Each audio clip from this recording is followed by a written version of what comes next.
Hey everyone, we are back for another episode of Reap Ball. This is M Glad with Spurleezy. How are you, Spurleezy? Doing good, doing good. How you doing, my man?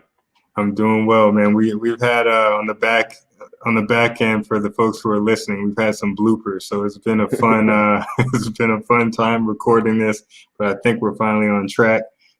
This episode, we're going to jump into the market, talk about what the market did this past week, as well as some of the reports, the economic reports, and then jump into NBA updates, and then talk about the three portfolios that we have and some exciting REITs that we have on the agenda. But I Awesome. think Spurleezy, I think you have a couple NBA debates and things this episode, correct? Yeah, I got some stuff we can talk about. A couple different conversations, couple topics, couple updates, but we'll definitely get through them all. Good, good. So let's hop right in. So as far as let's talk about the economic news. There's the June job market report was released. There was an increase of 4.8 million payroll. Unemployment's down 11%. We still have almost 18 million unemployed remaining. And we've talked about a few episodes ago about, those numbers. There's various layers to the numbers that are reported. So you can't just go, based on the numbers that we see in these job reports. And then the second piece is that if you're tuning in to YouTube, there's a visual of the cases and the map from April and then again in July with COVID-19 cases. And you can see there's been a spike these last couple of weeks. So this job report was actually released kind of before as the economy was reopening, but before the spike in cases really became prevalent. So we're going to see next month, probably in July, what happens then with payroll and unemployment and things like that. Will companies, if not in July or maybe August, what companies may have to close again, businesses potentially from health concerns. I know in California they had to close restaurants again. So how will that impact employment in the next couple months? Then the next piece is the delinquency report. We also talked a few episodes ago about the 30-plus day delinquency report in the CMBS world, or the mortgage-backed security world. So that was released as well. It was a 3% increase. So now there's 10% across all property types are 30-day or more delinquent. You can see on the chart again, if you're on the podcast, it's good to have a little bit of a visual and jump over to YouTube, but there's a spike. You can see once the pandemic hit, there's this huge spike in delinquencies compared to pre-pandemic. So this continues to increase, but overall, like we mentioned a few weeks ago when we talked about this report, it still is heavily weighing on lodging and retail. So lodging, actually at 24% of the lodging space has 30-plus day delinquency or more, and then 18% in the retail space. So of that 10% across all property types, it's a heavy concentration in lodging and retail still on the delinquency rates. And then on the flip side, the property types that are doing well are office, multifamily, and industrial. Office and multifamily haven't really changed much. Office has 2.66% that are actually 30-day or more delinquent, which is not bad at all. And multifamily is around 3.3%. And then industrial actually got better. So their delinquency rate actually decreased for 30-day or more, and they're around 1.6%. Nice. So those property types are continuing to thrive. As far as the tenants paying, they're doing well there. And then from a kind of broader stock market perspective, we closed out the second quarter this past week. So the Dow had the best quarter since 1987 with a 17.7% gain. And then the S&P had the best quarter since 1998 with a 20% increase or 20% gain this second quarter. Now, in the conversations that I've been having, yes, that's a big gain in one quarter, but you have to think about a lot of that was recovery, right? So initially we were talking a lot about the V-shaped recovery, big dip in the economy, a big recession because it was health related and not economically driven. Once we were able to control the cases, the thought was that you'd have this V shape where it drops, but then it increases very quickly, and we get back to where we were at 2019 levels. But now, again, going back to the rise of the cases, it looks like, we may be looking at potentially a W-shaped recovery. So another big decline as these cases rise. Will businesses have to close again? Will we have another setback?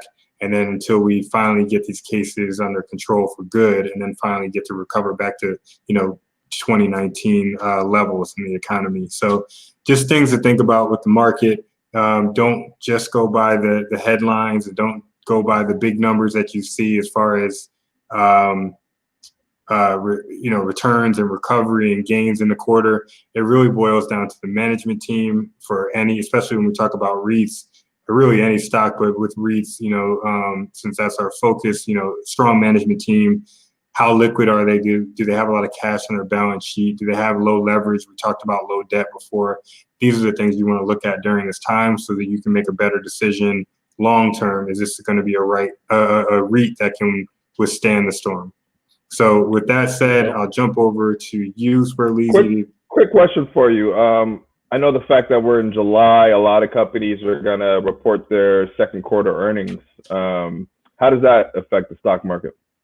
Yeah, so I mean, the ones with the good earnings, they're going to see that spike, right? And the ones that have poor earnings or underperform compared to analysts, you're going to see, usually you'll see a dip there. Sometimes though, I mean, if they take a drop that's or a decrease in their market value that's deeper than what's really warranted, sometimes it's an opportunity to buy, right? So like if, for instance, if everyone knows Apple, or if you're less familiar with REITs, everyone knows Apple.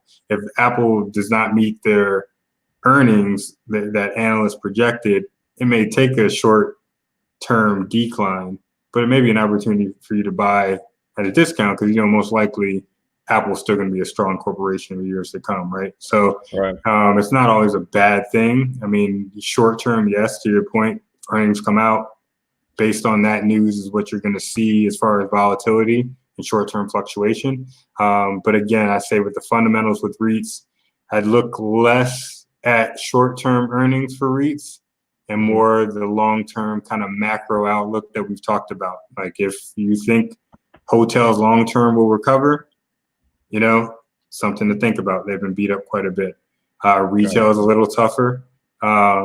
Multifamily, fundamental needs for shelter, industrial, the last mile. So, thinking about those broader concepts that we've talked about, Kent, and less driven personally about, what earnings, who's saying what in earnings, because we're still in a tricky time right now. Gotcha. Makes sense. But yeah, why don't you take over, man? Talk a little bit about basketball. What's going on in that world? Okay, let's hop over to the NBA. In recent news, I'm sure a lot of folks have been hearing that COVID positive tests have been popping up. Is actually have closed 2 training facilities recently.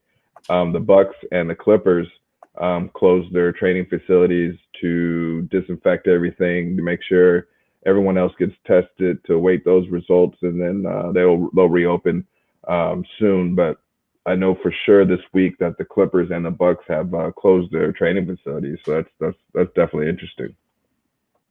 Definitely, and so the Lakers and Clippers, they both play in Staples Center, but I'm assuming they practice in different facilities. Yeah, they have different practice facilities, so Lakers aren't impacted by this in any way, which is, good for you. If you're listening to the podcast, you jump over to YouTube, you'll see you'll see his background, and there's a lot of gold and purple back there. Yep, title town is what I call him. But speaking about the Lakers, Avery Bradley has recently opted out of the NBA reboot going on down in Orlando. So the league has allowed NBA teams to go out and sign a couple players, which brings us to the Lakers' newest signing, which is J.R. Smith. Good old J.R. Mr. Hennessy himself has been signed with the Lakers to rejoin LeBron James. Last time they played together was in Cleveland. They do have a championship together. So it'll be interesting to see what JR can provide to the Lakers as far as that spark off the bench. And, he hasn't played all year, so it'll be interesting to see what he can do. No, I think it is interesting, man. I think so. Bradley, he chose not to play. Hmm. Now, did that impact his position on the roster, or they just No, he's still on the roster. I believe his issues came down to family. He has a son who's high risk, so he chose to spend time with him, and not enter the bubble in Orlando. got it? No, that makes sense. Yeah, Jr. To your point, I mean, it's going to be interesting if he hasn't played. Will we be able to just jump right in, even if he was practicing, like game mode, game speed, and intensity? Like, I I mean, wonder if he'll be. I would definitely say JR is practicing. JR was actually known as one of the first basketball players to film himself training and put it on social media before it became the new thing to do over the summer. But yeah, he was one of the first. So he's definitely a gym rat. He's always putting up shots. As the saying goes, shoot or shoot. So it once JR steps on the floor, I feel like it's going to be natural. Yeah, no. So a quick or fun fact, I guess. So J.R. Smith went to St. Benedict's High School in Newark, and that was actually my first kind of step in the corporate door. I worked for MBNA as an intern, and they were actually in Newark. And MBNA, the CEO at the time, Charles Cawley, was a phenomenal leader, by the way. He had a great partnership with St. Benedict's, and we really put a lot of money in different programs and initiatives with that high school. And I remember like the buzz of J.R. Smith, man, when he played there. So it's cool to see his journey. Yeah, a lot of people forget that JR came straight out of high school into the NBA. He was one of the last ones to do it. I didn't realize that. I don't know why. I mean, I didn't think of a school that he would have gone to, but now that you say Uh, that, I'm like, wow, that's pretty crazy. yeah, so I mean, his I forget how many years he's been in the league. I think I want to say close to 15. So a lot of people praise LeBron for being in the league 17 years out of high school, but JR is another one who has been able to last through the league and finally found himself another spot this year. So definitely add one more year to his resume. Cool, man. Well, good for him. Congrats, JR, for getting another shot. What else? What Yeah, else do you definitely. have? What else is going on in the NBA world? Recently, we received a little insight and a little view of what the courts are gonna look like down in Orlando. It's quite interesting, actually. It kind of reminds me of AAU in high school basketball, to where you would have a bunch of courts all right next to each other, multiple games going on at one time. Everyone's going to have a home court, so everyone's going to have their logo on the court, and depending on if they're home or away is where they'll play those teams. But it looks like if you're on the YouTube channel, it looks like they're just taking over conference rooms and putting hardwood floor down on top of the carpet. So it's I can't wait. I'm excited. NBA basketball is coming back. I can't wait to see. We're gonna be able to see 4, 5, 6 games a day, of people just going at it through the late nights. So I can't wait. So if they have it on the same time, are they having games at the same time to where you have to switch channels and try to catch up, or are they like one at a time? I mean, I believe it's still gonna be the normal broadcasting channels. I know that they are going to have national TV games between NBA TV, ESPN, etc. But I still think you'll be able to see all the games especially if you have the NBA package. It'll be interesting to see if they end up giving the NBA package free to people. It'd be a good opportunity for the NBA to step up to keep folks entertained. So that will be interesting to see if everyone will be able to watch every game. Oh, cool. Well, thank you for that. Thank you for that. And then I think you had a debate of the day, didn't you? Yeah, our For first debate. our last piece, yeah. Our first debate is going to come down to which duel was better in their prime. We're going to show the examples of either Gary Payton and Sean Kemp, or Blake Griffin and Chris Paul. So who would you take to start your team with? Man, that's such a phenomenal matchup, man. Like, I don't know that there's a wrong answer. I mean, I'm going to have There to go isn't. old school, man. With the glove, and Sean Kemp was just so exciting to watch. I mean, not that Blake isn't, but I mean, man, I'm going throwback. I got to go to Sonics. Yeah. I got to go with the glove and Sean Kemp. I mean, there's definitely so many similarities between the two sets. You got Gary Payton and Sean, and Chris Paul, who are excellent defenders. Gary Payton was the glove. Chris Paul, I think he's been on 9 first-team all-defensive teams. So he's definitely known for his defense. And then you got Blake Griffin and Sean Kemp, 2 people that could throw the ball down, dunk on anybody, anywhere, anytime. But if I had to pick between the two, I'd probably say Gary Payton and Sean Kemp. I'd have to go old school, agree with you there. Chris Paul and Blake Griffin's issues have always been injuries, reasons why they've never gotten past the second round as Clippers together, where you have Gary Payton and Sean Kemp, who were able to make the finals, and they lost to the Bulls that year, but they definitely have made it further in the playoffs to show that they could compete. So I'd have to agree with you there and take Gary Payton and Sean Kemp. Man, one of the rare times that you agree with me. That's awesome. That's all. I finally made it happen. That's good. It's one of the rare times I go old school too. I'm typically gonna go with the newer players because I feel like just over time players have gotten better. I'm definitely taking Sean Kemp and Gary Payton on this one. Awesome. Well, cool, man. Thank you for that. And I'll take it from there. I'm going to jump into the competition that we have at hand between REIT ball, man. And I'll start with my portfolio. So overall, across the board, we all did well this past week. So my portfolio gained 5% or 4.95. Yours actually did the best. Nice. At 5.65. So you're catching up. You're in second still, but you're catching up. And then the guest portfolio did 4.65, right? So everyone did really well. If you think about that in 1 week, that's not bad at all, right? Not at all. So there was a strong performance across the portfolios. And, I've been doing, as we talked about, the top performer and the lowest performer every week for each team or each portfolio.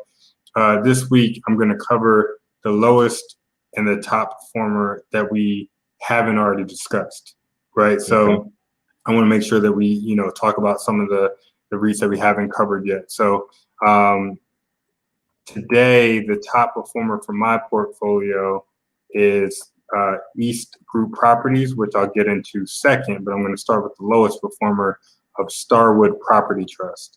So Starwood Property Trust, they're tied to Joel Embiid. Their ticker symbol is STWD. And I say, they actually lost 4.23% this past week. And we talked about dividend. They have a 13.34 dividend.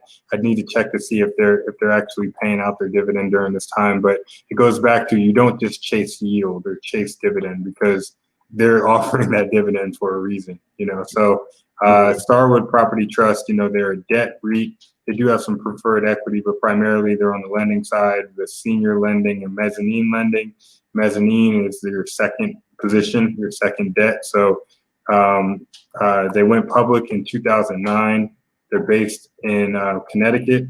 They have a market value of around $4 billion. And their typical first mortgage is anywhere between $40 to $500 million. And their mezzanine, or their second position, is between 50 to 300 million. And they focus on the US as well as Europe. So their first mortgage, they like to stay they don't like to exceed 75% LTV, and that's loan to value. We've talked about that. If something is $1 million, if a property is $1 million that you want to buy, they'll go up to 750,000 of that $1 million, right? So 75% of that. On the mezzanine side, the second position, they can have an additional loan to take you a little bit higher as far as your leverage or your debt. And they would go up to 80% LTV on the mezzanine side. And just keep in mind, theoretically, the reason why you're adding debt or adding leverage that means you need to come up with less cash or equity, which ultimately drives your cash on cash returns or your equity multiple higher, right? So the higher you can leverage it, the less cash you need to bring, the higher the returns. But then there's also the risk that we talked about when I think you brought it up when we had Nas on as a guest, Spurleasy, and we talked about having less debt during a crisis. And REITs, for the most part, will have far less debt than a private owner. Private owner, they may get to this point 80%, 85%. They may get high as far as their LTV and leverage. But if you have only a few tenants and they move out, then you still have to cover the debt. And when you cover the debt, or when you don't have the tenants to help you cover the debt, it becomes very difficult. Where REITs, especially after the last crisis in '08, they became a lot more liquid, a lot more cash, less debt. So as far as the equity REITs, and that made it more manageable to have portfolios during tough times like this. So with Starwood, they're actually on the debt side, right? So they're doing the lending. And we have this building up that will pop up, Hudson Yards as an example. And Hudson Yards was the largest commercial real estate development, private commercial real estate development in U.S. history. It's in New York City. It was opened a couple of years ago, but I remember as they were building the Hudson Yards, and phenomenal property. Whenever you visit, you need to go and check it out. But Starwood actually provided $350 million in financing for Hudson Yards. So they financed, I think, the first tower or part of the Hudson Yards, not the entire thing, but they did $300 million there. So obviously they're a big player doing big projects. And then as far as other transactions that they've participated in, 2,900 hotel properties, 177,000 multifamily units, 54 million square feet of retail space that they've participated in, 82 million square feet for office space, residential land. They've participated in 54,000 lots. And I can keep going on. Energy infrastructure, $7 billion in financing and transactions, and oil and gas as well, $230 million in financing for oil and gas. So they're across their whole strategies to be well diversified to lower their risk on the financing side. Makes sense. So they are tied to Joel Embiid. And you want to hop in and talk about Embiid from the Sixers. So I'm excited to hear what you have to say about Joel, man, the Sixers. I know you like them Sixers, and Joel is a great basketball player. He's one of those great stories of he's from Cameroon. Didn't start playing basketball until he was 15. So definitely a late bloomer, but being 7 feet tall helps. He went to college in Kansas, played 1 year. He was kind of a project when he was in Kansas, averaged 11 points, 8 rebounds, but had a big impact until he got hurt, which has been one of his issues over the course of his career, his injuries. He got hurt right before the NCAA tournament, so he didn't get to play for Kansas in the tournament. He was then drafted in the first round, 3rd pick by the Sixers, and then didn't play for 2 years. He sat out the first 2 years of his NBA career due to injuries, which, that was the thing with the Sixers back then. They were known for tanking and keeping players out. I want to say for like 3 years in a row. The rookies that they drafted didn't play in the first year of the NBA. But Joel Embiid has been an amazing player. Like I said, in college, he averaged 11.2 points, and now this year he's averaging 23.4 with 11.8 rebounds and a little over 3 assists. He's been selected to the All-Star team 3 times. He's made the All-NBA team twice. So just one of those good stories of someone who started playing basketball late, but has been able to learn the game and make a pretty major impact. Hey, so I would say it's pretty similar because they're big. You got big players. Starwood's a big player in the REIT space in the especially in the financing side.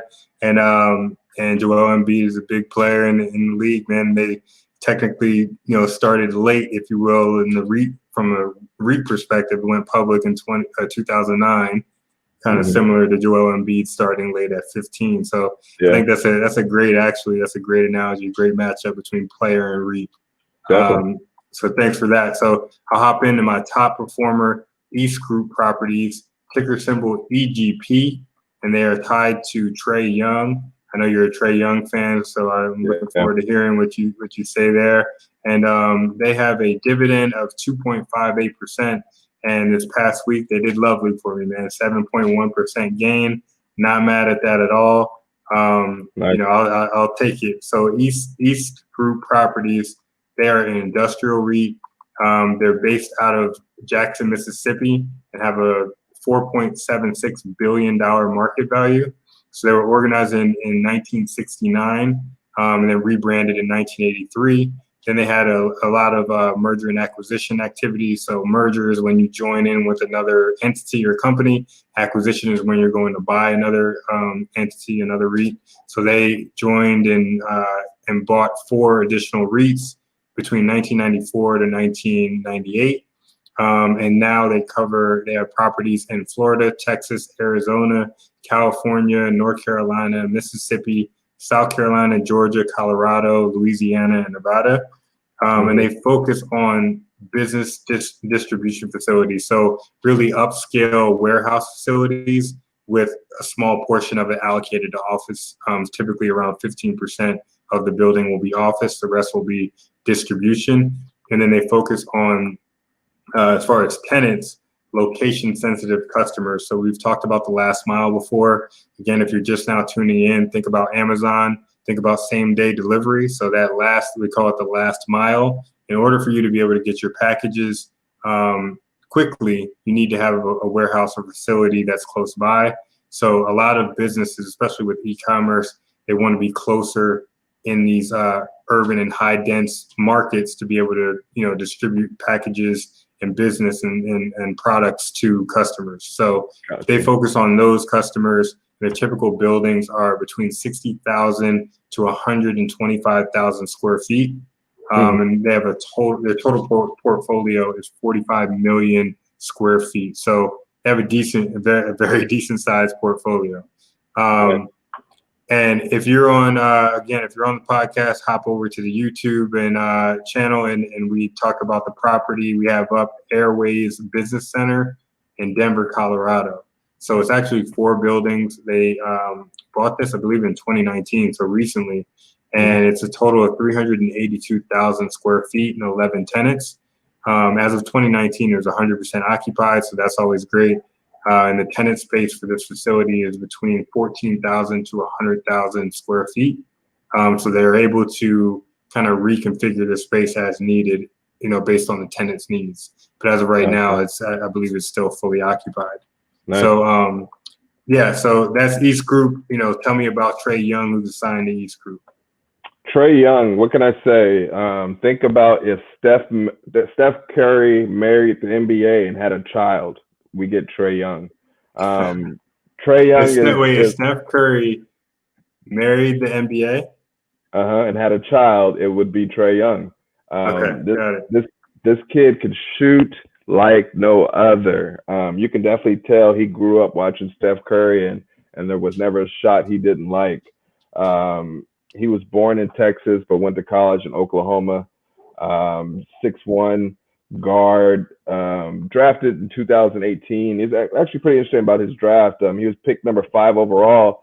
He was traded on draft night. Him and Luka Doncic from the Dallas Mavericks were actually traded for each other on draft night. But the way they're both playing, I think both teams definitely won. Both did well. Both teams won that trade. But ever since Trey has gotten to the league, he's been a shooter this year, 36% from 3, 29.6 points a game, 4.3 rebounds, and then 9.3 assists. So he's putting up 29.9 as the point guard for the Atlanta Hawks, and that's very impressive for your second year in the league. That's He is, crazy. I yeah, didn't realize it was his second year. That's so crazy. And I yeah. think I saw Lil Bow. I don't think he goes by Lil Bow Wow anymore. What's it? Is it Bow Wow? Is it his real I think it's name? just, I think it's just Bow Wow now. Yeah. Yeah. So he just said that he like challenged him to a shooting contest or something like that.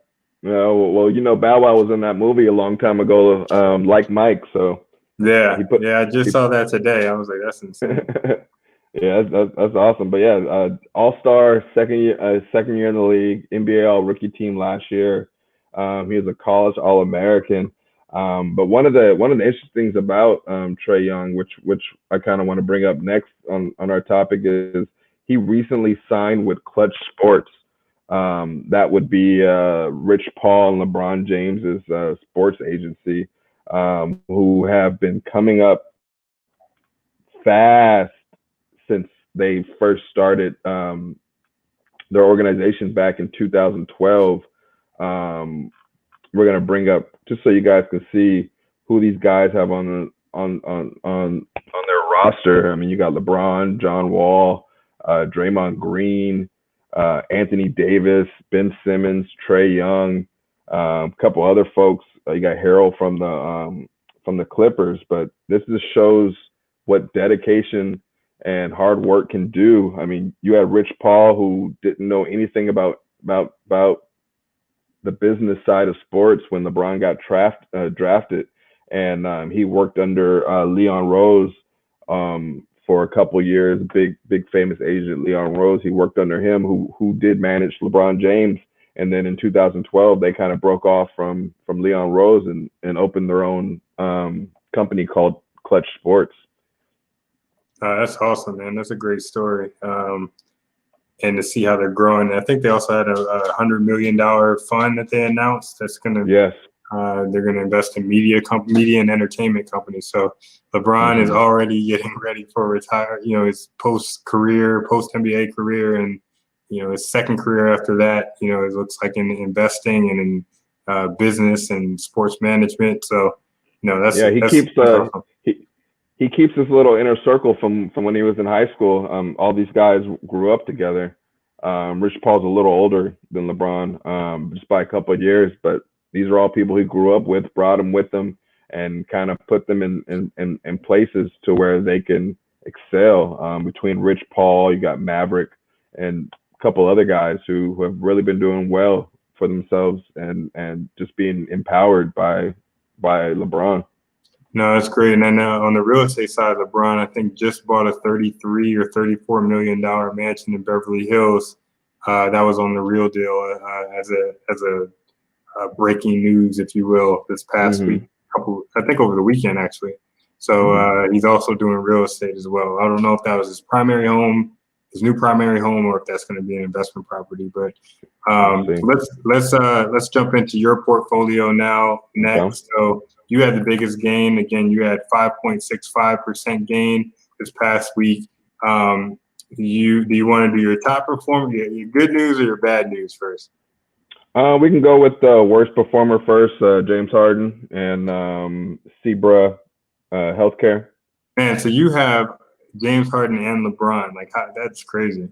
In the real world, like, you have a pretty solid fantasy team. So Harden is tied with Sabra Healthcare, and that's SBRA, and they actually have a dividend of 8.42%.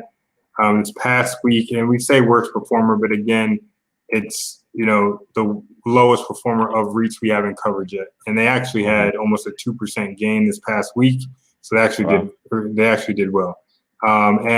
So Sabra, I like Sabra, man. I feel like Sabra. I was talking about this earlier before we hopped on, but I feel like I resonate as a REIT. I would resonate with Sabra. So their CEO actually, if you look up Sabra and look up just any of the interviews or anything like that, like you're going to see what typically does not happen in real estate or in REITs. So the CEO actually has tattoos everywhere. So I love the fact that he talks about a lot about culture, talks a lot about just kind of being yourself, and didn't want everyone feeling like they had to be something they weren't, right? So they talk a lot about, you can see a couple of interviews online about Sabra in general and their strategy, but then beyond the strategy of them being a healthcare REIT, you hear some pretty impressive things about the leadership and the culture, and just really not worrying about what position or title you hold, just making everyone feel at home. And I thought that was pretty powerful to see someone in such a position that essentially just comfortable in their own skin, showing up casual, still clean, still professional, being themselves. But I think you attract talent that way, because I think when you look at the REIT world, real estate in general, it's an older industry, and REITs they can be very conservative at times and very less innovative, right? So as this next generation comes in, I think, a lot of the young talent is going to be looking for leadership like that, where it's like, oh, this relates more to me than the other REITs, because they're going to be recruited by other REITs as well. So it's always good to go to the folks where you feel most comfortable with your culture. And I thought he really just stood out as a leader, as just being comfortable in his own skin and doing his own thing. So awesome. Yeah, it's rare for sure. Again, Sabra Healthcare, almost $3 billion in market value. They're based out of Irvine, California, so just south of me. They own and lease to third-party healthcare tenants. They're primarily skilled nursing and transitional care, as well as mental health and senior living, both independent and assisted senior living, and memory care facilities. So they have 621 investments, over 50,000 residential units. 62% of their portfolio are skilled nursing and transitional care, and for over 43 states as well as Canada. And the property that we're going to talk about, it's up on YouTube if you want to tune in there. Creekside Terrace out of Winston-Salem. Again, 43 states, so you can pick any of them. I thought this was a very clean building. It was top rated, which I really appreciate. There's a lot of times you have awards for various awards for the senior facilities and overall experience and the care, and as well as the upkeep and what they offer from an amenity standpoint, community. So they were top rated in 2017, 2019, and 2020. So consistent performance as a top facility in the healthcare space, in the senior housing space. And this facility starts at a little over $2,400 a month. So in Winston-Salem, that's obviously, that's high. It's a decent ticket, but at the same time, they have amenities, very nice property, studio, 1 bedrooms and 2 bedrooms. And they also have off-site activities for tenants. So that's Sabra, and again, Creekside Terrace. If you want to look it up yourself, if you're thinking about investing in Sabra or a healthcare REIT, you can check out Creekside Terrace as a physical asset. Again, we talk about physical properties within the REIT. That's an example of one. Okay. Well, just like you said, Sabra was based out of Southern California. James Harden was born in Southern California, hometown Los Angeles. LA guy, okay. Definitely another LA guy. We got a bunch of MVPs out of LA, and James Harden, the 2018 MVP, was one of them.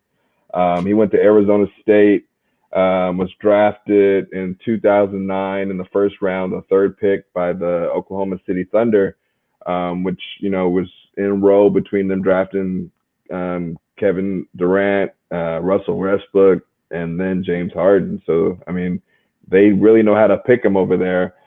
He came off the bench. He won Sixth Man of the Year. That's crazy. He was a 6 man.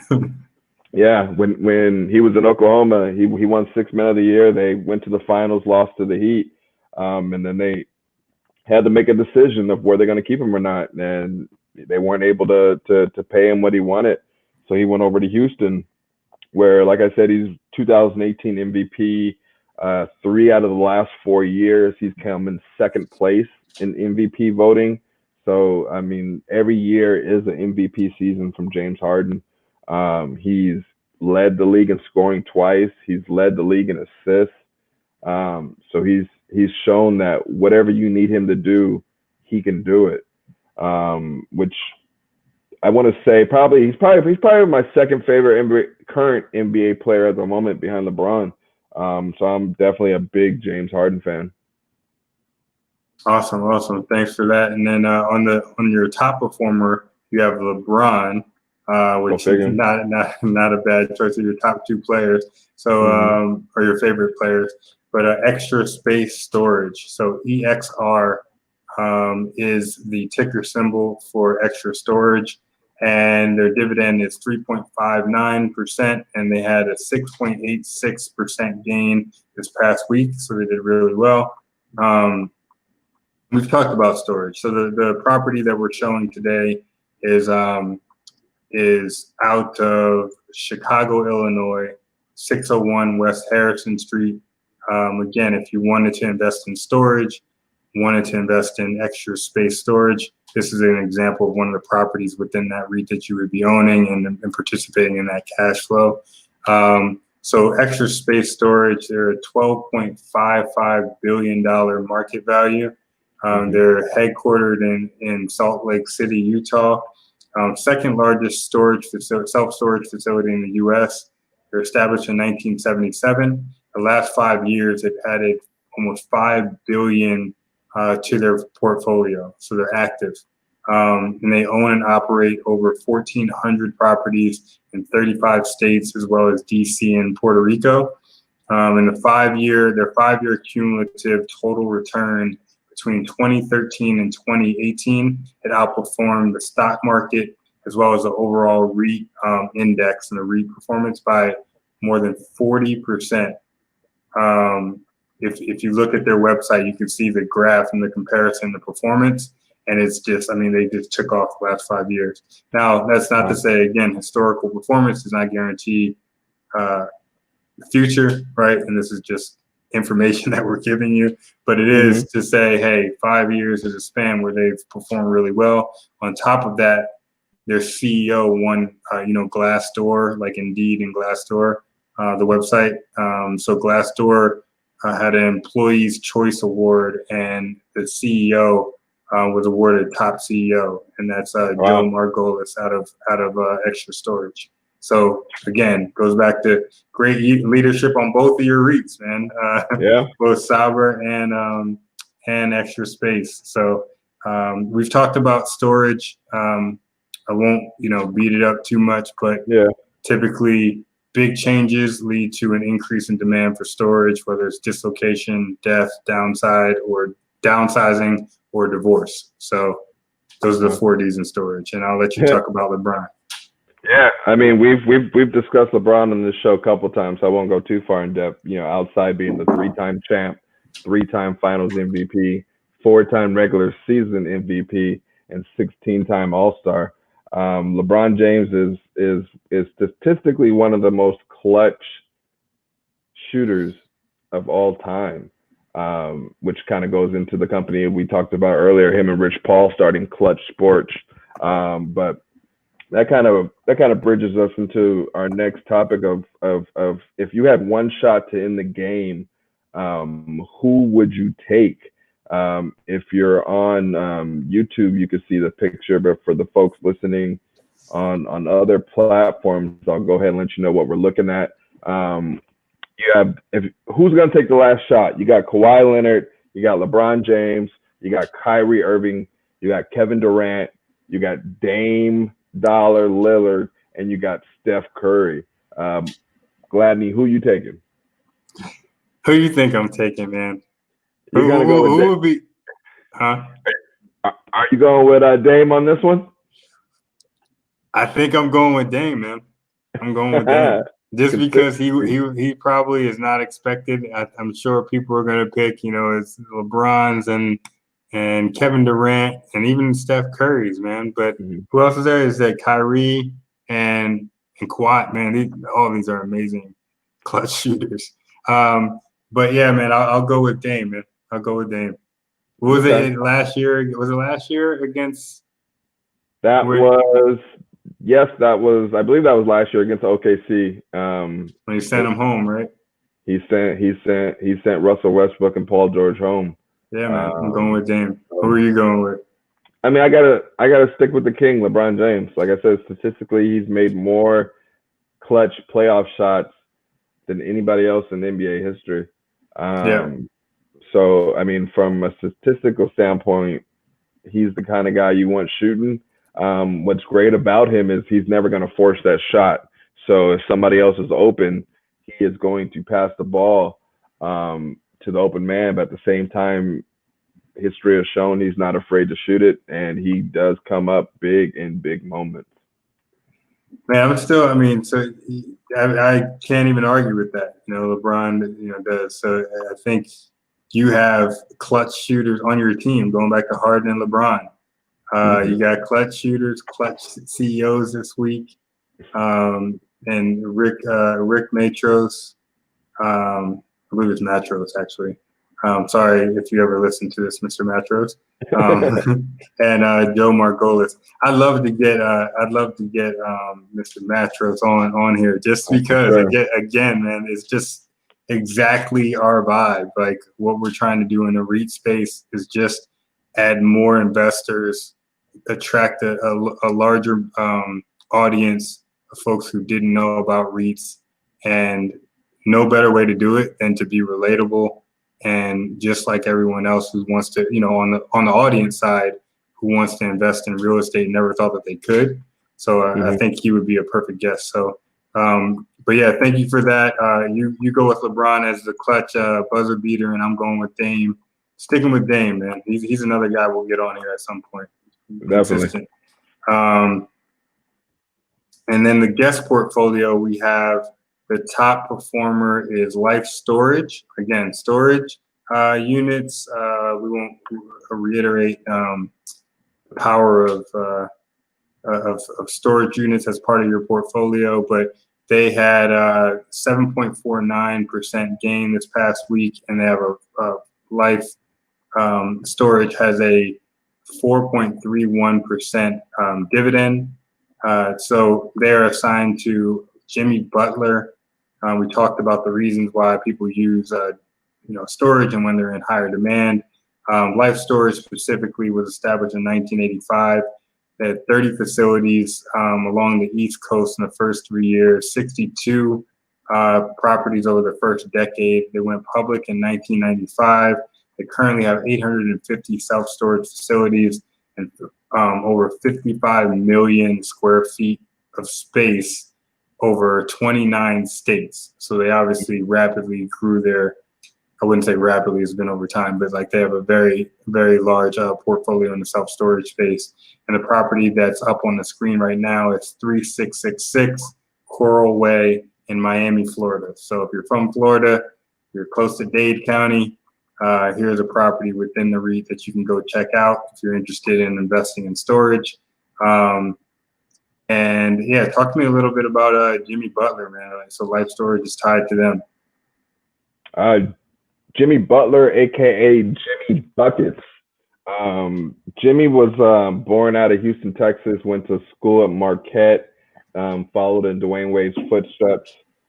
Picked at the end of the first round, but he was picked by Chicago, and it was a great pick for Chicago because Jimmy turned into an all-star. He's 5-time NBA all-star, 2-time NBA all-third team, 4-time defensive team, 2015 most improved player. So I mean, Jimmy has definitely paid his dues. He's very productive on the court. He's been traded a couple of times. He went from Chicago to Minnesota to Philadelphia. Recently signed a free agency contract in Miami. So like I said, I kind of followed in the Wade footsteps by going to Marquette and now being in Miami. I believe it was Wade who told Jimmy that Miami would embrace his personality. So I think that was one of the reasons why he chose to go there.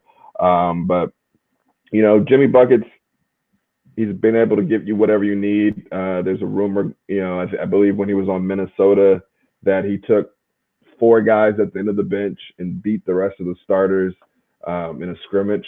So that's the type of stuff Jimmy does. I mean, he's a talker, but he's also a shorer. So if he thinks he can beat you, he's going to challenge you on the spot to help you get better. Oh, awesome, man. Sounds like he's performing as well as some of these storage units, man. So it's good. It's good to have him connected to Life Storage. And then on the other side, your lowest performer, lowest performer that we haven't discussed yet, that would be Realty Income Corp. So Realty Income Corp, their ticker symbol is O. So I think of Oregon every time I see their ticker symbol in the O. But very solid REIT. It's a retail REIT. The dividend is a little less than 5%. This past week, even though they were the worst performer that we haven't discussed out of the REITs we haven't discussed, they actually had a 4.61% gain this past week. So they did really well. The guest portfolio did strong overall. So Realty Income Trust, they're known, they're pretty unique whereas they pay out monthly dividends. Okay. Sometimes you may get quarterly, you may get twice a year. They like to stick to their monthly dividends. And since 1994, when they went public, they've had a 14.6% compound average annual total return. So since 1994, continued to have very substantial total returns in growth over the years, and over 599 consecutive dividends paid out. Wow. Think about that. That's a lot of dividends, right? So it goes back to when you're thinking about using REITs as the income, as the steady income stream, this is one that you could say most likely will continue to pay their dividends. And they've also had dividend growth since 1994, compounded at 4.5%. So strong growth there as well since 1994. And they focus on, I said retail, but they focus on really the low price point retail tenants. So think about dollar stores, think about pharmacies. A lot of their top tenants are Walgreens, 7-Eleven, FedEx, Dollar General, and they focus on long-term leases, typically 10 to 20 years. So even though it's retail, if you deal with these larger companies like a Walgreens, and they're focused on customers and products that are going to sell pretty essentially all the time, right? A lot of these are essential items. It kind of lowers your risk from a retail perspective. And they're across 49 states and Puerto Rico and the UK. And they have 630 tenants currently. And what I liked about them, they have a statement publicly on their site that supports racial justice and equality. So when I say about unique parts of REITs, one, we talk about Sabra Health REIT and the leadership and the culture there. And, I really like the fact that they stepped up and they had a statement. Realty Income Corp also had a statement and stood apart from the pack and really stepped up and just have it on the site. Not to say that other REITs haven't made public statements and announcements, but they have it right on their website when you go there. So they're actually awesome. Two-thirds of their financing is equity and 1/3 is debt. So going back to our points that we talked about, Kent, very low on the debt side. And they also, to buy properties, they use cash, or they have a $3 billion credit facility for new acquisitions. So gave you a lot of information on Realty Income Corp. They're out of San Diego, market value of $20.98 billion. So wow. They're a real deal. Definitely. They're a real deal. So who are they tied to? They are connected to Bogdan Bogdanovic. Bogdan is out of Serbia. He currently plays for the Sacramento Kings. He's one of their shooting guards, 6'6". Currently averaging 14.5 points a game, 3 rebounds, 3 assists. He's one of those, players we've talked about in the past. Your JJ Redicks, your Kyle Korvers. He's a shooter, and he's made some shots this year that were amazing. I mean, he's confident when he shoots, which is very important. He's NBA All Rookie second team his rookie year. He was actually recently named to the EuroLeague All Decade team, and he was the EuroLeague champion in 2017 and top scorer. So he brought his talents to the NBA, and he's been producing ever since. Very cool. Very cool. Are you a fan? Yeah. I mean, there was actually some trade rumors with him this year. He was just going to the Lakers. That was a rumor. That was a rumor when the Lakers were trying to pick up a couple extra shooters, but it didn't happen. He's still in Sacramento, but I wish him the best. Maybe it'll happen later on. We'll see. Mm-hmm. Cool, man. What's next? What do we have? I think we're down to our final thoughts. We're winding down to the show, so let us know what you have there, Mark. Sure. So my final thoughts are excited to announce we now have Wreaths Newsletter. So for the folks who are interested in more detail, if you want to get involved and learn more about Wreaths, what the newsletter does, it is give you a detailed read of the week. So just like we talk about a few reads over an hour during this podcast and YouTube episode, we drill down to one read, extremely granular, talk about the management team, talk about any pertinent financials, their strategy, what regions are they in, what property types do they have. Even if you look at retail, not all retail is the same, or not all multifamily is the same, right? And we dig deep and talk about each unique attributes that these REITs will bring each week.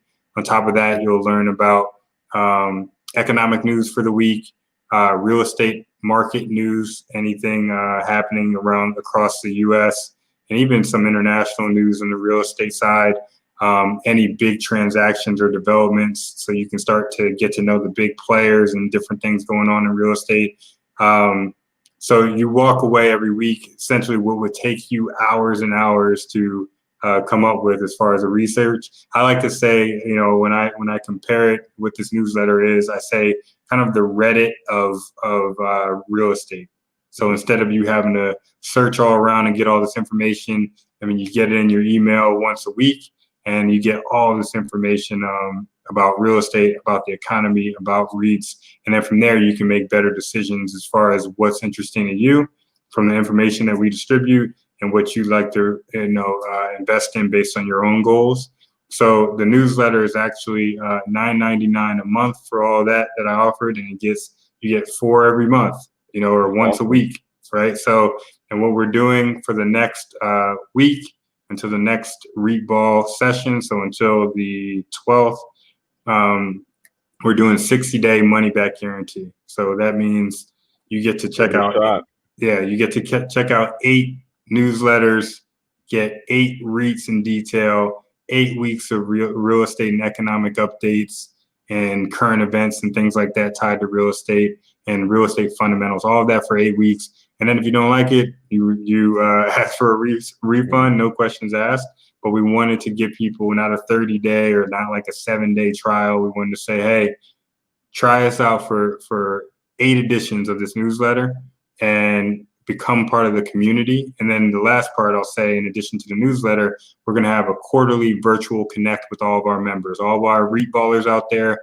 If you are a part of that $9.99 a month and you're getting those newsletters, we do a deeper dive Q&A session, get to know us, and all that good stuff. And we'll have different interviews and some fun stuff that we'll add to the virtual connects as well. So those are my final thoughts. Member.reitball.com is how you sign up for that. Again, member.reitball.com. And I'll hand it off to you. What's your final thoughts in the NBA space? My final thoughts, I'm similar to how I gave that shout out to Vince Carter last week. I'm giving a shout out to the logo himself this week, Mr. Jerry West. Kind of just wanted to take a minute to say just how good of a career Jerry's had as a player, as a GM, just everything he's done. I mean, as a player, 1972 NBA champion. He was the 1969 Finals MVP while losing. He's the only person that's he's the only person that's ever done that. 14-time All-Star, and can't forget that the NBA logo, if you're watching us on YouTube, is right behind him is the silhouette of Jerry West. He was the Lakers That's GM. So yeah. He was involved in the Lakers management team from 1982 to 2000. In that role, he was a GM and he was the VP of basketball operations. He's got 3 championships in the 80s. He's got a championship in 2000. Then he went to the Grizzlies, which was an up-and-coming team, made 3 playoffs in 5 years. He won Executive of the Year there. And then he went over to the Warriors, and he was there when they drafted Curry. He was there when they drafted Clay. He was there when they drafted Draymond. So this man has just been the perfection as far as wherever he goes. He's like he's got the Midas touch, I guess you can say. And then just recently, he is involved with the Clippers organization. So with them bringing over Kawhi and Paul George, you can only say that's something Jerry could do. So definitely giving a shout out to good old Jerry West, and thank you for everything you've done to basketball. Awesome. Thank you, man. So another good episode. We've talked about a lot. You now have, for all the listeners, 6 additional REITs, high level, with good information to consider. You also have the properties that are associated with these REITs. Again, if you're interested in the newsletter, get more in depth on that and take it a step further, so you can start thinking about which ones you want to invest in and get more fundamentals about real estate and things like that. Again, go to member.reitball.com. Email us any questions. We want to be connected. We don't just want to be spitting out information.